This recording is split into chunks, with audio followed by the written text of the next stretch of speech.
بھائی اگر آپ اپنی عزت بچانا چاہتے ہیں، عفت بچانا چاہتے ہیں، دین و دنیا کی بھلائی چاہتے ہیں، آپ کو میں سلسلہ حدیث صحیحہ سے ایک صحیح واقعہ سناتا ہوں۔ ضعیف روایات بیان کرنا میرا مزاج بھی نہیں ہے، اور الحمدللہ یہاں پر جو بھی دین بیان ہوتا ہے خالص بیان ہوتا ہے۔ نبی علیہ الصلوۃ والسلام نے بیان فرمایا، یہ کرامت ہے بھائی، کرامت۔ بنی اسرائیل کے چند لوگ ایسے جا رہے تھے کہ چلتے چلتے نا وہ ایک قبرستان کے قریب سے گزرے، تو وہ نوجوان کہنے لگے یار ہم ایسے نہ کریں کہ 2 رکعت نفل نماز پڑھ کے اللہ تعالیٰ سے دعا کرتے ہیں کہ قبر سے وہ مردہ باہر نکلے، وہ قبر کے حالات بیان کرے، موت کے حالات بیان کرے۔ انہوں نے کہا جی ٹھیک ہے۔ نبی علیہ السلام فرماتے ہیں انہوں نے 2 رکعت نفل نماز پڑھی، اللہ تعالیٰ سے دعا کی، تو ایک مردہ قبر سے باہر نکلا جو حبشی تھا، اس نے قبر کے حالات بیان کیے، اور ساتھ اس نے کہا کہ مجھے موت آئی 1 سال ہو چکا ہے، لیکن موت کی حرارت اور تپش میں ابھی بھی محسوس کرتا ہوں۔ چند باتیں اس نے کی، پھر وہ قبر کے نیچے چلا گیا۔ آپ اندازہ فرما لیں کہ 2 رکعت نفل نماز میں اللہ تعالیٰ نے کتنی طاقت رکھی ہے۔ لیکن قرآن پاک کا اسلوب بڑا عجیب ہے۔ فرمایا وَاسْتَعِينُوا بِالصَّبْرِ وَالصَّلَاةِ وَإِنَّهَا لَكَبِيرَةٌ إِلَّا عَلَى الْخَاشِعِينَ، مدد طلب کرو نفل نماز پڑھ کے، علاج بھی صلات کرو، لیکن فرمایا یہ علاج بڑا مشکل ہے منافق انسان کے لیے، آوارہ مزاج کے لیے، جو دنیا کی خرافات میں اٹا ہوا ہے۔ لوگ ہم نے دیکھا ہے اللہ کی قسم 10 سال عدالتوں میں ذلیل ہوتے رہتے ہیں، لیکن 10 منٹ لگا کر نفل پڑھ کے اپنے اللہ سے مشورہ نہیں کرتے۔ دنیا کا کوئی در اور کوئی گھر نہیں چھوڑتے جہاں جا کے اپنا دکھڑا بیان نہیں کرتے۔ اگر نہیں دکھ بیان کرتے تو 2 رکعت نفل نماز پڑھ کے اپنے اللہ کے سامنے اپنا دکھ بیان نہیں کرتے۔ تو احباب گرامی قدر درجنوں واقعات میں آپ کی خدمت میں پیش کر سکتا ہوں، جن کا خلاصہ یہ ہے علاج بالصلاۃ، علاج بالنوافل، نوافل کی برکت سے اللہ شفا بھی دیتا ہے، رحمت، اور بالخصوص جو 5 وقت کا نمازی ہے اس کے لیے اس دنیا میں اس سے بڑا کوئی خزانہ نہیں، اس سے بڑے لطف کی کوئی بات نہیں۔ اور کوشش یہ کیا کریں نوافل تنہائی میں پڑھیں۔ یہ بھی آپ کو صحیح حدیث میں سنا دیتا ہوں، جیسے بھی آپ نے عصر کی نماز جماعت سے پڑھی ہے نا، اگر آپ اکیلے پڑھ گئے تو آپ کو 1 نماز کا ثواب تھا، آپ نے جماعت سے پڑھی ہے تو کتنے گنا ثواب ملا؟ ب25 درجہ، وفی روایت ب27، 25 گنا زیادہ یا 27 گنا زیادہ۔ رسول رحمت صلی اللہ علیہ وسلم کی صحیح حدیث ہے، جو بندہ بند کمرے میں نفل نماز پڑھتا ہے اور 2 رکعت نفل نماز پڑھتا ہے، اللہ تبارک و تعالیٰ اس بندے کو 27 نفلوں کا ثواب عطا فرما دیتے ہیں۔ لیکن یہ ذہن میں رکھیں انہا لکبیرۃ، یہ بڑا گراں کام ہے، بڑا مشکل کام ہے، الا علی الخاشعین، لیکن ان لوگوں کو بڑا لطف آتا ہے جن کو پتہ ہے آج ان کو کل مر جائیں گے، اللہ سے ملاقات ہو جائے گی، وہ تو موقع ڈھونڈتے ہیں، وقت ملے کو اللہ تعالیٰ سے بات کرنے کو، لمبا سجدہ کرے۔ ویسے یار آج کے درس کا خلاصہ ایک جملے میں کر دیتا ہوں۔ آج رات کو اپنے بستر پہ لیٹے ہوئے ذرا سوچیں، کیا زندگی میں کوئی 2 نفل بھی ایسے ہیں کہ ہم نے 2 گھنٹے لگا کے پڑھے ہوں؟ کوئی 1 رکعت بھی ایسی ہے کہ ہم نے کوئی 100 دفعہ قل ہو اللہ پڑھی ہو؟ آپ لیلۃ القدر کو بھی جاگتے ہیں، آپ تاک راتوں کو بھی جاگتے ہیں، آپ ماشاءاللہ تہجد گزار اللہ کے برگزیدہ لوگ ہیں۔ کوئی ایسی 1 رکعت ہے جس میں آپ نے کوئی 50 دفعہ آیت الکرسی پڑھی ہو؟ کوئی 100 دفعہ آیت الکرسی آپ نے پڑھی ہو؟ یا میرے آپ کے پاس کوئی 2 نفل بھی ایسے، امام احمد بن حنبل کو دیکھ لے، دیگر امام محدثین کو دیکھ لے، اللہ کی قسم ان کی زندگی میں سوائے نفل کے کوئی خزانہ ہی نہیں ملتا۔ سینکڑوں نوافل پڑھتے، درجنوں نوافل پڑھتے۔ تو صلاۃ النوافل یا عباد اللہ، اللہ کے بندو، اگر زندگی میں آپ سکھ سے جینا چاہتے ہیں اور اللہ کی رحمتوں کے خزانے سمیٹنا چاہتے ہیں، صرف کمی 2 رکعت نفل نماز کی ہے۔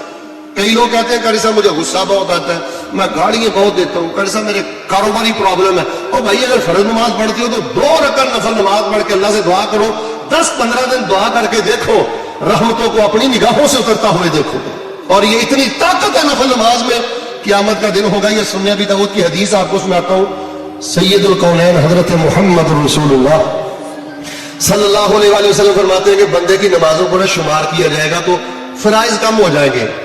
اب اس کا کیا کیا جائے؟ سزا دی جائے، جہنم دی جائے، پکڑ دکڑ کی جائے، کیا کیا جائے؟ اللہ فرمائیں گے ایسے کرو، انظروا الی عبدی هل له من تطوع فاکملوا له ما نقص من فریضته، پکڑ دکڑ جہنم سزا نہیں ہے، دیکھو میرے بندے نے کوئی نفل نماز پڑھی ہے، ہاں اللہ یہ کرتا تھا نفل نماز، فرمایا آج اس کی فرضوں کی کمی نفل نماز سے پوری کر دو۔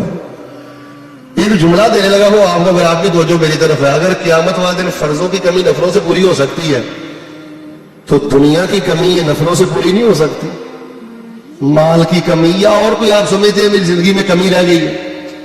نوافل ادا کرے، اللہ کی قسم اللہ سب کمیاں پوری کرتا ہے، سکون دیتا ہے، روشنی دیتا ہے، حلاوت دیتا ہے، تسکین دیتا ہے۔ جن لوگوں کو نوافل کے ساتھ شغف ہے، جو شوق سے نوافل پڑھتے ہیں، خدا کی قسم کٹیا میں رہتے ہیں، کٹیا میں ایک کرائے کے مکان میں رہتے ہیں، لیکن نفل نماز کی محبت کی وجہ سے، شغف کی وجہ سے، شوق کی وجہ سے اور لمبے قیام کی وجہ سے اللہ ان کو حلاوت وہ عطا کرتا ہے، مزے وہ عطا کرتا ہے جو بادشاہوں کو محلات میں بھی نصیب نہیں ہوتے۔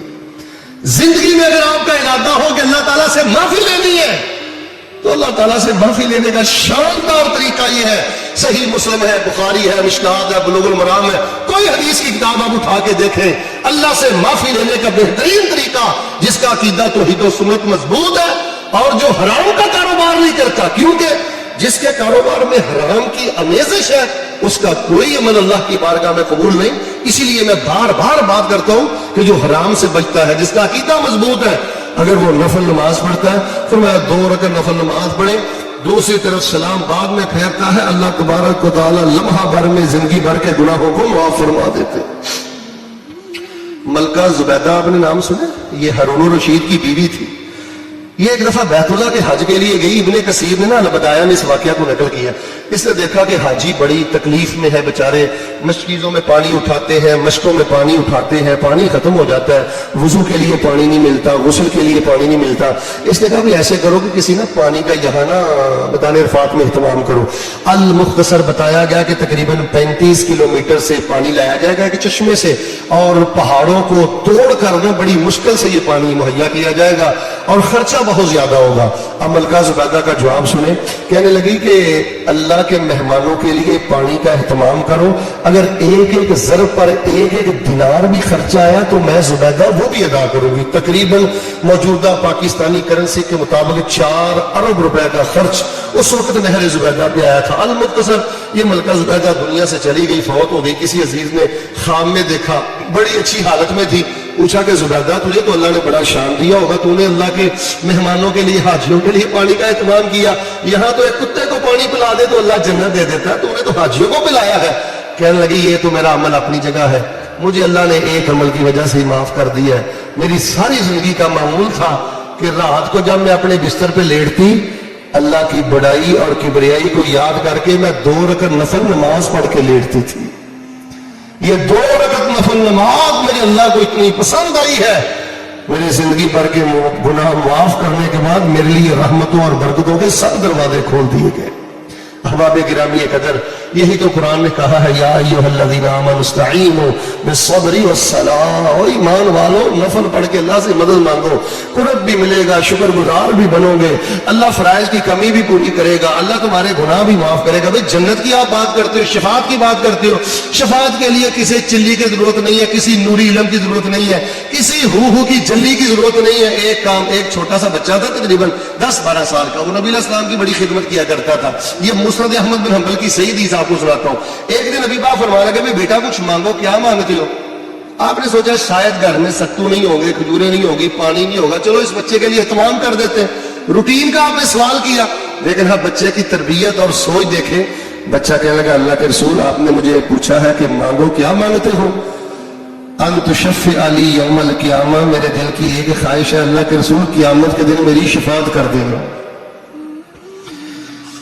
ہمارے ہاں 70 سال کے بابے کو یہ فکر نہیں ہوتی جو 12 سال کے 10 سال کے بچے کو فکر ہے کہ اللہ کے رسول قیامت کا دن بڑی تلخیوں والا دن ہے۔ ان تشفع لی یوم القیامہ، اللہ کے رسول میری شفاعت کرنا۔ تو نبی رحمت نے کیا فرمایا کہ میری قبر کا طواف کرنا، میں تجھے ایک تعویذ دے کر جانے لگا ہوں، یہ پہن کے رکھنا۔ ایک ہی جملہ، پہلے تو آپ نے فرمایا بیٹے یہ بتاؤ من علمہ کا حاذا، یہ تجھے کس نے سکھایا کہ نبی سے یہ سوال کرنا؟ وہ تو عید پرست بچہ کہنے لگا علمنی ربی، اللہ کے رسول یہ میرے دل میں میرے اللہ نے بات ڈالی، یہ میرے اللہ نے ڈالی۔ بھئی اللہ سیدھی راہ پہ چلاتا ہے، اللہ ہی توفیق دیتا ہے، اللہ ہی قبول کرتا ہے نیکی کے لیے۔ اگر اللہ نے قبول کیا تو اللہ کی تعریف کیا کرو، اس اللہ کا شکر ادا کیا کرو نوافل پڑھ کے، جس اللہ نے آپ کو اچھی سوچ دی ہے، اچھی فکر دی ہے، نیکی کی راہ لگا دیا ہے۔ ورنہ خدا کی قسم اپنے لاہور کو دیکھ لے لوگ کدھر جا رہے ہیں۔ نبی علیہ السلام نے فرمایا ٹھیک ہے بیٹے پھر ایسے کیا کرو، تیری چھوٹی عمر ہے، نوافل بہت زیادہ پڑھا کرو، نوافل پڑھو گے اللہ قیامت کے روز تجھے میری شفاعت نصیب کرے گی۔ اور یہ معراج کا واقعہ نہیں ہے، عموماً خطباء کرام یہ معراج کا واقعہ بیان کرتے ہیں، خواب کا واقعہ نبی علیہ السلام نے نا 5-6 دفعہ کئی دفعہ دیکھا، جب بھی جنت دیکھی نا خواب میں حضرت بلال کو آگے دیکھا، قدموں کی آنکھ ہٹا کے دیکھی۔ ایک دفعہ نا فجر پڑھنے کے بعد آپ نے بٹھا لیا، آپ نے پوچھا اوے بلال کون سا عمل کرتے ہو؟ جب بھی اللہ کی جنت میں گیا ہوں تیرے قدموں کی آہٹ میں نے آگے سنی ہے، کیا کرتے ہو؟ سیدنا بلال نے کیا کہا، اللہ کے رسول نفلوں سے بڑی محبت ہے، جب بھی وضو ٹوٹتا ہے 2 رکعت نفل نماز پڑھتا ہوں، ما اذنت قط الا وصلیت رکعتین، اور اللہ کے رسول جب بھی اذان دیتا ہوں 2 رکعت نفل نماز پڑھتا ہوں۔ لاہور کے رہنے والوں سنو میرے پیغمبر نے کیا فرمایا، حدیث کا آخری ٹکڑا آپ نے فرمایا بلال تجھے جنت میں یہ جو شان ملا ہے صرف نفل نماز کی برکت کی وجہ سے ملا۔ آخری حدیث سن لیں آج کی مجلس کی، اگر آپ یہ چاہتے ہیں نا اللہ جنت میں رسول اللہ کا ساتھ نصیب کرے، کتنے شرف کی بات ہے۔ ایک صحابی سے آپ نے پوچھا بھائی کیا چاہتے ہو؟ کہنے لگا آسانوں کا مرافقت کا فی الجنہ، جنت بھی چاہیے، جنت میں آپ کا ساتھ بھی چاہیے۔ تو آپ نے یہ نہیں کہا میرے ساتھ نبی نوح ہوں گے، عیسیٰ موسیٰ ہوں گے، داؤد و سلیمان ہوں گے، میرے ساتھ تو بھائی بڑے اولو العزم پیغمبر ہوں گے، تم ابھی بچے ہو، جنت میں میرے ساتھ کیسے رہ سکتے ہو؟ نا، اللہ کے پیغمبر نے فرمایا اچھا بیٹے جنت بھی چاہتے ہو اور جنت میں میرا ساتھ بھی چاہتے ہو، فَأَعِنِّي بِكَثْرَةِ السُّجُودِ، نفل نماز شوق سے پڑھا کرو، اللہ جنت بھی عطا کرے گا، اللہ جنت میں تجھے میرا ساتھ بھی عطا کرے گا۔ علاج بالصلاۃ، علاج بالنوافل، اللہ کے بندو نفل نماز کو لازم پکڑو۔ اور میں یہ سمجھتا ہوں جس گھر میں پردے والی بیٹی نفل نماز پڑھ کے اپنے باپ کے لیے دعا کرے، جس گھر میں ماں نفل نماز پڑھ کے اپنے بیٹے کے لیے دعا کرے، جس گھر میں غیرت والی پردے والی بیوی اپنے خاوند کے لیے دعا کرے، جس گھر میں پردے والی بہن اپنے بھائی کے لیے دعا کرے، بھائی ہمیں کسی در پہ جانے کی ضرورت نہیں ہے، کسی مجذوب کے پاس جانے کی ضرورت نہیں ہے، کسی ملنگ بابے کے پاس جانے کی ضرورت نہیں ہے۔ اللہ کی قسم اٹھا کے کہتا ہوں میرے پاس الفاظ نہیں، انداز نہیں، علم نہیں، دلائل نہیں، کہاں سے بات شروع کروں، کہاں پہ لا کے ختم کروں۔ 100 باتوں کی ایک بات ہے، دین پڑھتے پڑھاتے مجھے 25 سے 27 سال ہو چکے ہیں، اللہ کی عزت کی قسم اٹھا کے کہتا ہوں آپ کے دین اسلام میں نفل نماز سے بڑھ کے کچھ نہیں ہے، یہی سب سے قیمتی خزانہ ہے، یہی سب سے بڑا خزانہ ہے، بشرط کہ بندے کا عقیدہ توحید و سنت مضبوط ہو، بندہ سنگ دل ظالم نہ ہو اور حرام خور نہ ہو، نفل نماز پڑھتا ہو، اللہ کی رحمت وہ اترتی ہوئی اپنے نگاہوں سے وہ دیکھتا ہے۔ اگر آج زندگی میں کوئی بدمزگی ہے نا، اگر بے قراری ہے، کوئی بے چینی ہے، اس کی ایک بنیادی وجہ یہ ہے کہ ہمارے نوافل بہتر نہیں ہیں، نفلوں کی طرف توجہ نہیں ہے۔ مثال کے طور پہ ابھی آپ عصر کے لیے آئے ہیں، دیکھیں آپ جماعت سے نماز پڑھتے ہیں، 10 منٹ پہلے آ جائیں، عصر کے 4 جو نفل ہے وہ پڑھ لیا کریں۔ مدینے سے آواز آتی ہے، رسول رحمت فرماتے ہیں عصر کی جماعت سے پہلے 4 نفل تم پڑھ لیا کرو، اللہ سے میں دعا کر دیتا ہوں یا اللہ جو عصر سے پہلے 4 نفل آگے پڑھ لے اس کے لیے رحمتوں کے سب دروازے کھول دینا۔ فجر کی سنتوں کے بارے میں فرمایا دنیا کے خزانے بھی مل کر صبح کی 2 سنتوں کی عزت اور عظمت کا مقابلہ نہیں کر سکتے۔ تو احباب گرامی قدر، جتنا شریعت نے ہمیں نفلوں سے جوڑا ہے واللہ ہم ٹوٹ گئے ہیں، ہمارا رشتہ کمزور ہو چکا ہے۔ آپ نوافل کی طرف توجہ کریں۔ اچھا ایک بات آپ پلے باندھ لیں اور جہاں آپ جائیں نا یہ جملے کو عام کر دیں، کوئی بندہ بیماری لے کر آئے، کوئی پرابلم لے کے آئے، سب سے پہلے آپ نے پتا کیا کرنا ہے، بھائی ایسے کرو یار وضو کر کے نا 2 رکعت نفل نماز خوبصورت سے پڑھو، قل ہو اللہ ذرا زیادہ پڑھنا، یا جو بھی آپ کو آیت آتی ہے بھی زیادہ پڑھنا۔ اللہ کی قسم کسی ایک بندے کو نفل نماز پہ لگا دو، آپ نے اس شریعت اور اس دین کی تبلیغ کا حق ادا کر دیا ہے۔ لوگ گھروں سے ہی نکلتے ہیں اپنے روگ اور اپنی پریشانیوں کے علاج کے لیے، نہ عزت بچتی ہے، نہ مال بچتا ہے، نہ وقت بچتا ہے، نہ ایمان بچتا ہے۔ بھائی گھر بیٹھے یہ سارے خزانے حاصل کریں، کیوں جی انشاءاللہ نفل نماز کی طرف آپ شوق کریں گے نا انشاءاللہ، سارے ساتھی انشاءاللہ پڑھیں گے نا انشاءاللہ۔ اللہ سے میں دعا کرتا ہوں اللہ مجھے اور آپ کو روضۃ من ریاض الجنہ وسیع نبی میں اللہ تعالیٰ ہمیں نفل نماز پڑھنے کی توفیق عطا فرمائے۔ اللہ کعبۃ اللہ بیت اللہ کی نفل نماز نصیب فرمائے۔